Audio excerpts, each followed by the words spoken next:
Well, hello there, Dippers, and welcome back to week 15 of the Fantasy 15 podcast. As always, Dippers, I'm your host, Drake, joined by the man, the producer, Leighton Pip Chavantone. Jake, I think it finally happened. Our tight ends worked out. Our tight ends worked out, and finally I was that guy who had the one player who scored 40 points and won money. It's about that time. It was a great week. It's always a nice week. Whenever you have a guy just drop 40 out of nowhere. Yeah. And the funny thing was that like all that time, basically all of his points came in the fourth quarter. Yeah, for going overtime. But the overtime didn't matter because I just played cash games. So I had Amari Cooper in like 8 of my 10 leagues. He goes off. So I knew after the 44-yard touchdown catch that basically I capped out those leagues. Like, making more money. I was more worried over time about people who had a whole lot of Zeke getting on me, which did happen for a second. But fortunately, I Juju Smith-Schuster, who also had a walk-off home run for me, not for the Steelers because they lost, obviously, but for my FanDuel purposes, Juju and Amari Cooper actually showed up for me. Other guys didn't. It's okay, though. It's a damn good thing we didn't start kickers last week, and we would have had Chris Boswell sitting there like right at the end, and then he just slips. That would have been terrible. That would be a terrible way to go out. Terrible way to go. Absolutely. So we were recording this right on the tail end of a Phillip Rivers fourth quarter comeback, which he finally, I don't know what it is. It's the Saucy Pod curse. We came on here a few weeks ago and said how Phillip Rivers, and we shit talked him on Monday's show about how has this terrible record in one-score games, and he's just been bad, and how we always laugh because fourth quarter comes around, Phillip Rivers is ripping his helmet off. He did that tonight. Fourth quarter, 2 minutes to go, he ripped his helmet off so he could yell at the officials. Like, that is a given. But in the last 3 games of the Chargers, they're 3-0 with all wins in one-score games. The Saucy Pod curse worked reverse style on Phillip Rivers. It's a real thing. It is a real thing. I am fully convinced. Really, like, some things are fluky, but Phillip Rivers figuring shit out in the fourth quarter is not a fluke, guys. This curse is real. But really, though, are you that surprised the Kansas City defense gave up that game? No, absolutely not. No, I'm sitting there. Dude, this is what's going to happen in the playoffs, right? Before Justin Jackson scored his touchdown, I'm sitting there watching the game. I'm just like, I can see him scoring this drive and then Kansas City giving it up. I didn't think it would actually happen 4 minutes later, but lo and behold, 4 minutes later, Phillip Rivers, the team charged the field, no penalty on that. It's questionable. But, yeah, a whole lot of things happened. Dude, we're seriously like one fluky Patrick Mahomes crossbody throw on fourth down away from basically burying the Chiefs and saying, this is the same team we've seen in the past 5 years. Like, It's the same damn Chiefs team we've seen under Andy Reid. He has a killer first half. They fall apart in the second half because he would have lost to the Ravens, playoff team. The Chargers, playoff team. Both games at home, one on Thursday night.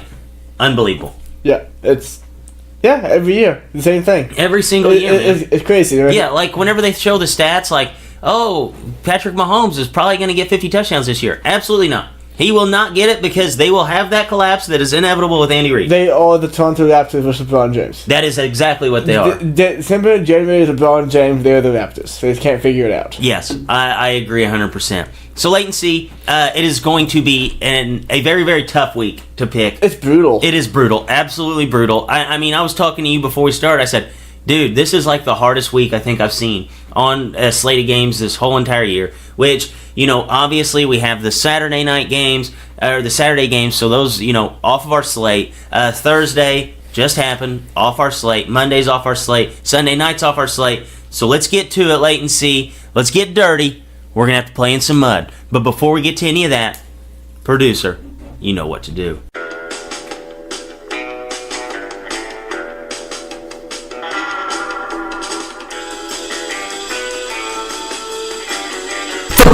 Fantasy 15, a Sauce on the Side production. All right, big dog, let's eat, okay? Top quarterback, QB1. Who's the guy that we're going to rely on to score us 30 points? Ah, man. This is tough. And this is how the podcast is going to go, because there are 2 spots that I feel very confident saying they're going to go off. Not one of them. But not one. Quarterback, Andrew Luck, at home against Dallas. Yeah, I know. Andrew Luck You has... said that with the least amount of confidence a man could possibly say anything. Because it's hard to have much confidence right now. But Andrew Luck, you look at him, his past so many games, all been above 20 points. Yeah, that's had a tough defense, and yeah, he didn't fare that great against Jacksonville defense 2 weeks ago and put up 10 points. But Jacksonville's defense is more talented than Dallas' defense is. I know they're only 3 spots ahead of them in passive, against the pass, but they have better athletes on that side of the ball, and he looks better on fire. He's at home. For what's there, I like Andrew Luck much like anybody else. Yeah, this is the game that everybody's going to realize that Dallas' defense is not that damn good. Like, hey, all we're going to do is keep Andrew Luck upright for 4 quarters, and we're going to score 30 points on you. And I exactly think that that's how that game flow is going to go. But my quarterback is Mitch Trubisky. Okay? Guys, I've given him to you. This is the 3rd time on the season. Every time he goes off. 7,900. Okay? He's had 3 games now with single-digit points. Most recent was on Sunday. In his first 2 games that he had 10 or fewer points, he responded with 43 and 36. I'm not saying that Mitch Trubisky's this great guy at bouncing back and responding from adversity, but I'm going to tell you his coach is. Matt Nagy is. And whenever the offense comes to a screeching halt, guess what? Somebody else comes up. Somebody rears their head out of a terrific amount of skill players that the Bears have. Matt Nagy starts working them in, and then boom, you have a 100-yard game from Anthony Miller. Boom, you have a 100-yard game from Allen Robinson. And those guys who had been dormant for weeks and on weeks on weeks, he works them back into the game plan, gets shit going in the right direction. I think Matt Nagy, Chicago Bears offense will put up a ton of points this week.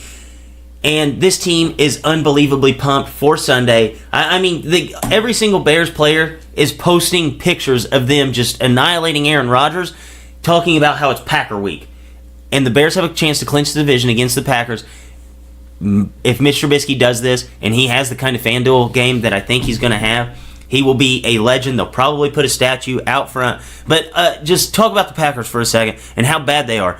Guys, against quarterbacks that have actually started the season as the starting quarterback for their team, Green Bay has given up 21 points per game. They played some really shitty quarterbacks along the way, including a week 1 Mitch Trubisky. But as far as quarterbacks who opened up the season as the starting quarterback for their team, playing against them, Green Bay has allowed 21 fantasy points per game. Latency, cheap quarterback, where are you leaning? Man, you know, Dak Prescott? He's hot right now. He's playing pretty good football. Oh, so you think this game's going to be a shootout? I think this game could be a game that both teams are in the high 20s or 30s. Yes. I think, the problem with Dak is his games go 26-15, 27-14, 21-15-20.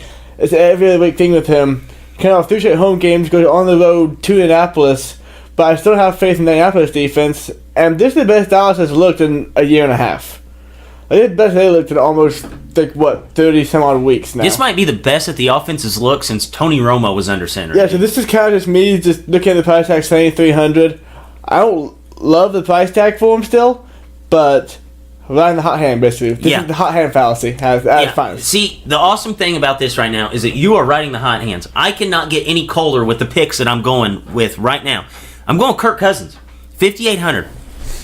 Coming off of back-to-back 10-point performances, and all we've heard all week is how Kirk Cousins is the problem for the Minnesota Vikings, and that's all he's going to be hearing. He even stood on the podium and took onus and said, guys, this is all my fault. No, it's not. It's the offensive line's fault. But I think that they can keep him upright just enough against the Dolphins for him to have a serviceable, if not great, fantasy day. And, we've seen it before whenever Kirk gets his back up against the wall. He goes out on like a Sunday night, outduels Aaron Rodgers, and has 4 touchdowns, asking the owner if he likes that. So I think that this is a perfect position to play him. This is like one of those things where you have to look beyond just the stats and the games themselves and kind of just put 2 and 2 together and think, hey, we have a really good quarterback with really good skill players who's been shit-talked all week, all over the place. I absolutely love him in this spot. And if you look at the Dolphins, they have given up 23 or more fantasy points to opposing quarterbacks in 3 straight games, including a 230-yard passing performance with 2 touchdowns by Josh Allen. If he can do that, Kirk Cousins, if they can keep him upright, goes off for 300, 3 scores. You can book it as long as he does not see pressure up his face the whole entire game. So wait and see. Expensive running backs. I think we're probably going to be beaten to the same drum here, but who do you like? The 3 guys up top that I really like: Leonard Fournette, Ezekiel Elliott, and real quick though, Ezekiel Elliott. Every week for the past 5 weeks, he had 20 or more points, or 25 or more points for those weeks. His price has not been raised in 2 weeks. That's He's been insane. 8,800 since week 13. I know that today. Makes no sense at all. So I love Ezekiel Elliott, but the guy this week, my favorite running back play on the board, maybe my favorite play in all of FanDuel is Joe Mixon. Every single week, he is getting carries, he's putting up yards, he is not scoring touchdowns. Well, last week, he found the end zone against Jacksonville's defense, who's really good. Though Camaro defense is not really good, I love Joe Mixon this week. Yeah, the guy I'm going to talk about is Joe Mixon here. I mean, guys, this is an absolute lock play if there has ever been one. 7,800. The Raiders had given up 6 straight games of 100 yards rushing to running backs until they played the Chiefs with Spencer Ware and Pittsburgh Steelers with Stephen Ridley and Jalen Samuels. So, this is a pretty obvious play. Cincy's offense finally kept him competitive in a game last week with Driscoll, and Joe Mixon got 30 touches. So they have to realize that and see, that the offense should run through Mixon. And if they don't, and Mixon doesn't get 25 carries, Marvin Lewis should be fired on Monday. It is that obvious of a matchup. He has a super plus matchup. The only thing that scares me is that they mixed in those 11-touch games, 12-touch games. If Joe Mixon gets his 25 touches, you can lock him into a huge week, and I am all over Joe Mixon because I think this is the one thing that Marvin Lewis will get right in his career as a Bengal. So, cheap running backs, where are you leaning? Cheap running backs, I'm going to go all the way down here to Jordan Howard. Last week, on 19 carries. It's getting cold in Chicago. Fletcher, he's a stadium guy, all year has preached, not all year, preaching and preaching about Tariq Cohen will not be that great in fantasy football because it gets cold in Chicago. Well, week 15, finally cold in Chicago. He's going to eat again against a really bad Packers defense. I love Jordan Howard this week. Yeah, I really like Jordan Howard. But as far as a cheap option, he's cheap but not dead cheap like Jordan Howard, who you can basically throw into any lineup and make money work. Jeff Wilson Jr., 6,100. Seattle's run D is right in the middle of the pack, but they've given up the second most receiving yards to running backs in the NFL. Wilson kind of had his coming out party against this defense just 2 weeks ago. And it wasn't because he got force-fed 20 carries.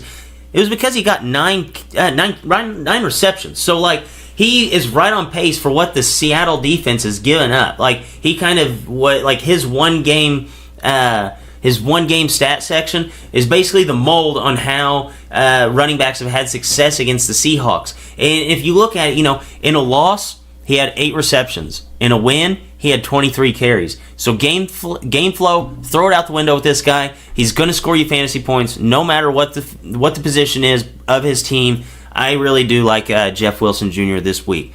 Running wide receivers, Leighton C. Who are our top dog? I'm going to go with Antonio Brown. Oh, you have to. Must-win game at home. At home, totally different animal. I know Juice Smith-Schuster, top 5 receiving, showing out the past 6-7 weeks now. Antonio Brown, though, is still the guy. At home this year, he has 26 points, 18 points, 22 points, 19 points, 25 points. At home, he eats. Must-win game. He's a bad Patriot defense.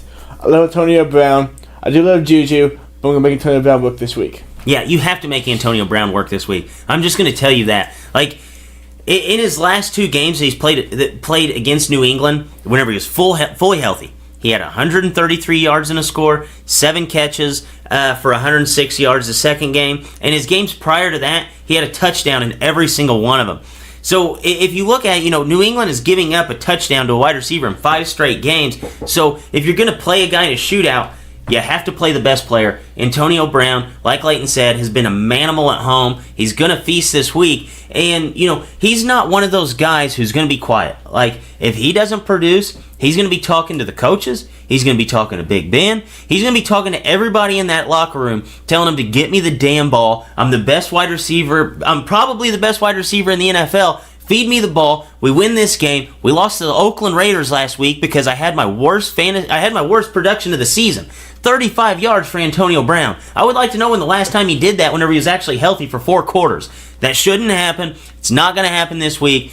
Big Ben going to come out, find his favorite target he's had in his whole entire career, and Antonio Brown will be a monster this week. Cheap wide receiver, Leighton C., where are we looking? On the other side of the coin, I'm going to go Josh Gordon. He's not dirt cheap. He's 6,800. But last week, he had 9 targets, 96 yards, no touchdowns. He has 12.1 points, needed touchdowns, though. This is a game that I think, depending on how time he can go on the ground, I would see Barry passing the ball a lot in this game to keep up. I like Josh Gordon this week. I also like Julian Edelman, at fact. Yeah, I think that the cheap wide receiver I really love this week, 6,600, Amari Cooper. Guys, I don't care that Indy is one of the best defenses against the pass, especially against the wide receivers, since Week 7 tipped off. Like, if you look at their stats before that, they were dog shit. Since then, they might be the best team in the NFL against the wide receiver. But you just look at what Amari Cooper's done over the last 3 weeks. Guys, he's given you 2 weeks over those last 3 that if you played him, you won money. And his price really has not moved that much for a guy who's been producing as high of a level as he has. I mean, he's had a 44-point week, and I think he had like a 30-point week. He's averaging 29 over his last 3 games, and that includes a game where he had like 8 catches, no touchdowns, less than 100 yards. So I think that if you like this game to potentially shoot out, Amari Cooper has to be the man that you play as just a mid-tier guy, kind of just to buy you some time to get to your cheap options and get to your expensive guys. So tight end, Leighton C., where are you leaning? Tight end, the two I look at this week, no Travis Kelce and the boy who played tonight. And that's Eric Ebron and Jared Cook. Eric Ebron, as you know, is just target touch monster out there in Indianapolis. I'm going to go Jared Cook. He's on the road at the Bengals, which I don't love for that offense because it's going to be cold out there and not that great anyway. But Jared Cook, Bengals is 29th against the pass. And Jared Cook is the passing game right now. 10 or more points each of the last 4 weeks. 3 touchdowns. I love Jared Cook in this spot. So last week, Leighton C., I said, if Rob Gronkowski's under 7,000, I'm starting him, right? Yes. 6,900 this week. What are the odds? If there's a guy to ever be priced at 6,900 and have the best game of his career, it's Rob damn Gronkowski. This is the time for Rob. This is the peak of Rob Gronkowski. Might retire if he puts up 69 fantasy points this week in a week that he is priced at 6,900. I'm starting. If Gronk is under 7K, you start Gronk. Last week, he's back. He's healthy. 8 targets last week, 8 catches, 100 yards and a score, and you parlay that with the fact that the Steelers are giving up 15.6 fantasy points to opposing tight ends. You have to lock him in. I think Gronk's going to absolutely kill it. I saw a play, it was either last week or the week before, where they were having John Bostic run around out there. Like, John Bostic played for the Bears. I know he sucks at defending tight ends. And if they're going to roll John Bostic out there on a one-on-one with Gronk, I'm going to take it every single day of the week. And especially coming off of a week where Gronk has been laughed at. When has Gronk ever been laughed at in his life? Since he's been an NFL player, yeah. When's he ever been laughed at? This is going to be a week that Gronk, we're going to get a pissed-off Gronk, we're going to get a healthy Gronk, and we're going to get primetime Gronk. The 3 things that you can parlay that into a shitload of fantasy points. And if you look at it, when have you ever watched a primetime Patriots game where Gronk was healthy, where he was a non-factor? Never. Even late, he seems to get a touchdown passing garbage time. Just shoulder. Yeah. All the time. Every single time I've seen Gronk in primetime, which it'd be terrific to find those stats, but it's hard to uncover that kind of stuff. But I do think Gronk is the lock and load, play him across the board, tight end for your fantasy team this week. Okay, Leighton C. Defenses. Where are we going? So the 2 defenses I really like this week, and just Chicago Bears at home against the Packers, and Minnesota Vikings at home against the Dolphins. I gotta go with the Vikings. $200 more, but they're not playing Aaron Rodgers. And I know the Vikings team, this defense, the whole team has looked very up and down all season long, but at home, this defense is a different animal. For 3,900, I don't see how they don't reach value. I can't see them getting another 10 points. No, I agree. I really do like the Vikings. They've been playing very, very well as of late. But my gut check just says go with the Bears. I mean, guys, if you look back to whenever this team came to everybody peeked their heads up like, hey, this team's legit. Week 1. Okay, week 1, we were sitting there thinking that this defense has really become something. And that's the week that they were just absolutely getting all over Aaron Rodgers, kind of destroying that team until the fourth quarter. They have a bad taste in their mouth.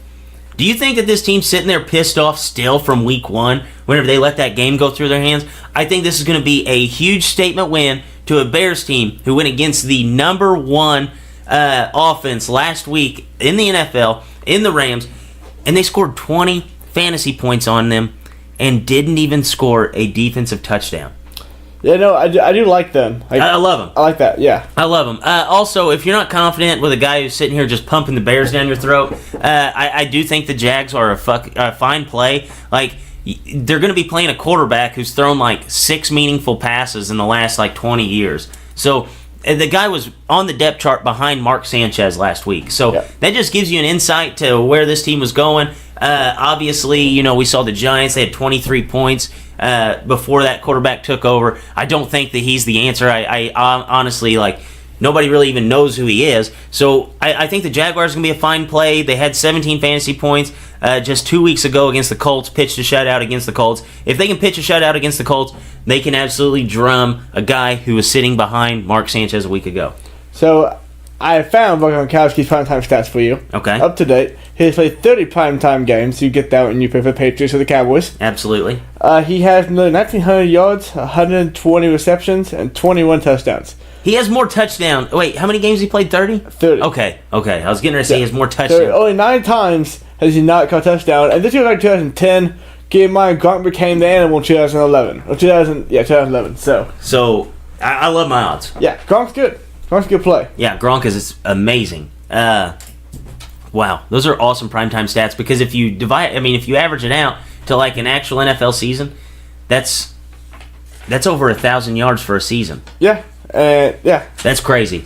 All right, latency. So let's go ahead. Big money flops. Who are guys at high price that we see falling flat on their face this week? So I don't love Julio Jones. Go against Patrick Peterson, and he's been injured all whole season.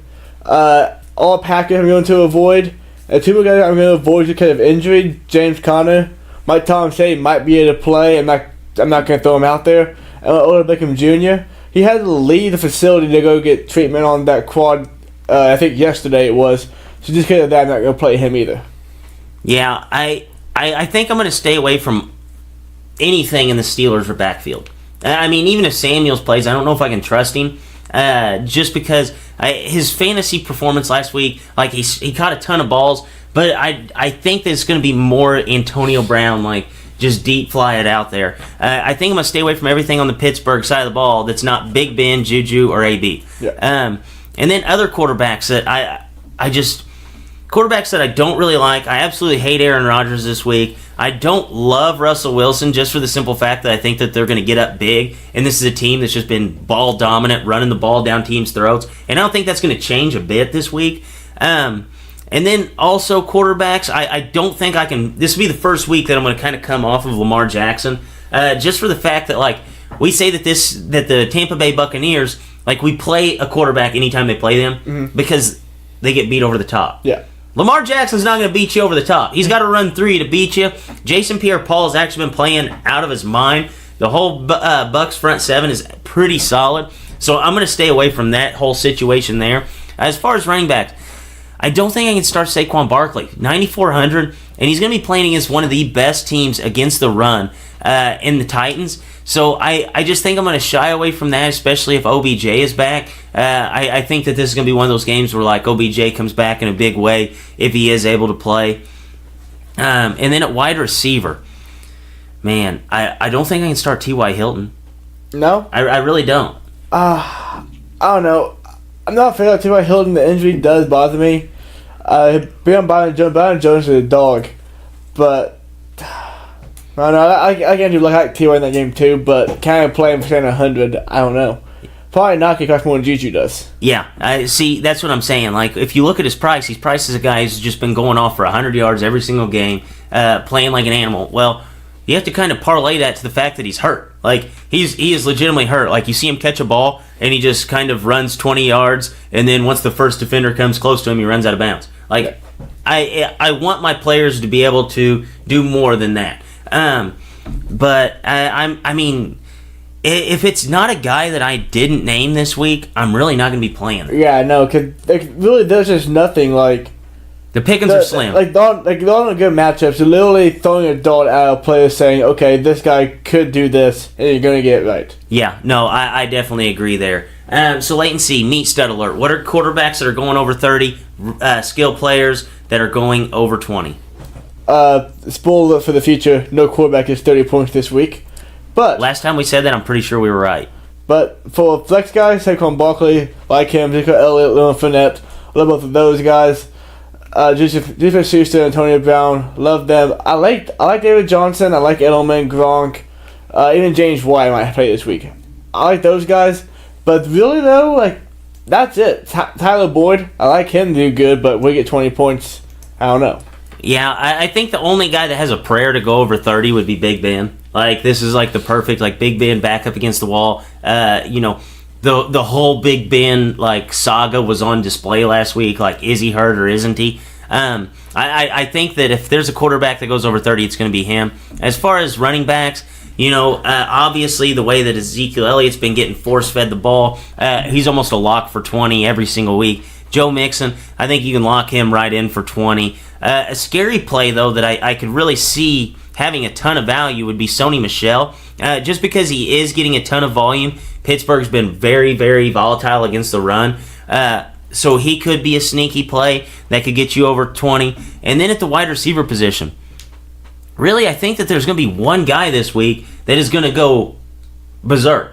And that's going to be Antonio Brown. I do think Juju and AB could have one of those weird games where both wide receivers just explode, and you really just have to pick your poison there. And then at tight end, I really think that there's 3 tight ends that are in play: Ebron, Gronk, Cook. Those are 3 guys that could go over 20. I don't know if any of them will go over 20. I think your best chance would be Rob Gronkowski, like we said, in a primetime game. And don't be surprised if the Chicago Bears do get 20 fantasy points on defense. So it is time, guys, for your lineup of the week. Starting off with quarterback, guys. I said there's one man who's probably going to get over 30. I'm going to take my chances. That's Big Ben. 8,600. He's the most expensive guy. I did say with T.Y., there are injury concerns there, but I think whenever Big Ben gets hurt more, it just builds up his game breaker. So I'm on Big Ben there. At the running back position, I really do like Joe Mixon. I think Joe Mixon's kind of the best value play of the week at 7,800, playing an Oakland defense that is absolutely terrible. And then at the running back position, I'm going to kind of steal one out of Leighton C's back pocket with Jordan Howard. I really like playing a guy that's cheap. 5,500. Jordan Howard doesn't really get much cheaper for that, especially if he's going to, flirt with 20 carries this week. Wide receiver position, I have Antonio Brown, Amari Cooper, 2 guys I basically beat into your heads earlier that you guys should be starting this week. And then my third wide receiver, to kind of fill it up before I get to the flex, Jordy Nelson. So Jordy Nelson's going to be playing against one of the worst secondaries in the NFL with the Cincinnati Bengals. And over his last 2 weeks, he's had 7 targets against Pittsburgh, had 6 catches. 11 targets against Kansas City, 10 catches. So he's getting a ton of targets, and almost every single ball that's coming his way, he's going to catch it. And if you put that up against a team that is very, very bad against the pass, like the Bengals, there's a good chance that he's going to score a touchdown.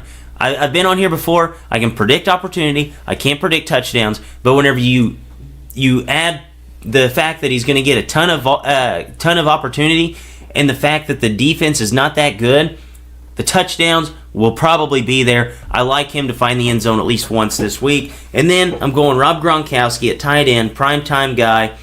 And then I'm going with Josh Gordon. I really, really like that Steelers and Patriots game to shoot out. So I'm going to get the quarterback that I think is going to have the most value, the best tight end, the best wide receiver, and probably the second best wide receiver in Josh Gordon. So I'm really going to be playing 4 guys from that game. And then defense, guys, I said it once, I'll say it again. Bears defense, lock and load them. Look at the fact that you have $500 left. Throw that out the window. Play the lineup. If everybody's healthy, should rock and roll. Latency. This week, what are some things to look out for? This week, basically, like we talked about earlier, there are no guys under like 7,500 I would love the matchup for. So what you're gonna have is you're gonna have a lot of players in your leagues or tournaments where you're playing. There's so much parity. When you see that pick, everybody's gonna think they have the right guy. So my strategy gonna be for this weekend is kind of do cash games. I'm just gonna make 5, 6, 7, 8 lineups, how many I like. And then I'm gonna have like the punt guys, like not Jordan Howard, but cheap guys in there, like Seth Roberts, for example, or Blake Fitzgerald. Have speckle of him, speckle of him, speckle of him, to try to get one of those right. So then I help my lineup to hope I can win 3 or 4 of those. Yeah, I do agree with that. I think that gut is the way to go. I made 4 lineups last week. 3 I spent hours on, and I was just playing all the data. I was playing all the research, and then I take this lineup basically last minute. I wake up in the morning, I have all the data in my head, like I basically could tell you what guys have scored what over their past 3 games, what they had for breakfast 2 days ago. Like I was in deep with that. And then I just made a gut pick lineup. That lineup doubled its money. Yeah. Like, and it's shit like that really bothers me with this, because there's sometimes where like the data just goes off, and then there's some weeks where your gut goes off. So play one sheer gut lineup. Like if you look at a guy and say, man, I really think that he can have a good game, play him. Play him. Play all your other gut picks. Maybe put 1 or 2 data guys in there, and then have a whole lineup of just data. Like, you have to have some variation there. Stats will lie to you almost every damn week. Just play your gut, and then play the data. You have to vary it out. Yeah. Basically, I won money last week because I woke up, I came in for the Saturday morning or Sunday morning, I started fucking my lineups, and I looked at him, I was okay, I'm just going to play Amari Cooper all over the place because he's a good matchup. Maybe he gets 120 yards and a touchdown. Didn't think he was going to get 260 yards and fucking 3 touchdowns. Yeah. That worked out. And then I also said, okay, I like Juju. I'll play Juju a lot. I'm going to play Phil Lindsay a lot. Guys I'm talking about on here, because they weren't guys that I really decide that those would be my days until Saturday morning, when I decided to do it all. Yeah, no, I agree. I think it'd be funny if we did a show like right now, and then if we did a show like Sunday morning, like just to see, just like the more stuff that we look up and the more that our feelings change, like I feel like the picks would be a lot different. Yeah, well, every week I have one lineup set, and then Sunday morning I change it, and then I go, no, I change it back to what I had before. Oh, yeah. And then Saturday one time I just didn't do that. It happened to work out. But that's not how you sustain success in FanDuel. You don't just want to throw out guys hoping they go for 40 and 30 points. This is better to do it is to look at them and try to get 20 from everybody. But sometimes that just happens to you. Sometimes it works out. Yes, I agree. Guys, stick with your gut. Play the numbers. And on that note, for Drake, for Leighton C., as always, Dippers, stay saucy.